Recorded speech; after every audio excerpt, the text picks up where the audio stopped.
Մայքլ Ջեքսոնի առեղծվածային վախճանից ավելի քան 1 ամիս անց նա հուղարկավորվել է հենց այս վայրում։ Այն, որ Ամերիկայում ապրելակերպը տարբերվում է ամբողջ աշխարհից, բոլորս ենք հասկացել, բայց որ մահանալն է տարբերվում, ինքներս էլ նոր ենք բացահայտել։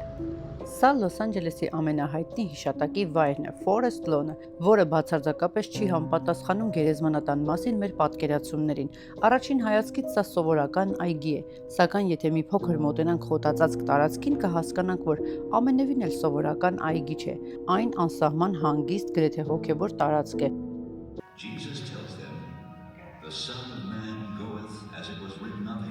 Չզարմանաք, եթե մի օր ականատես լինեք թաղման արարողության Ամերիկայում, որտեղ հնչում է փոփ երաժշտություն, ռոք կամ որևէ այլ ուրախ երգ։ Այստեղ մարդիկ պլանավորում են իրենց մահը դեռևս կենդանության օրոք։ Բացի երգից մնացած ամեն բան որոշում են, որտեղ են հուղարկավորվելու, ինչպես են հուղարկավորվելու, ինչ է լինելու, ինչ միջոցառում է կատարվելու, ինչ երգ է հնչելու, ինչ են խոսելու նրանց մասին։ Եվ գուցե կարիք կա վերանայելու հանգուցյալների հարազատներին մեր փոխանցած էմոցիաները, որպեսզի նրանց առանց այն էլ սրված ցավը ավելի չխորացնենք։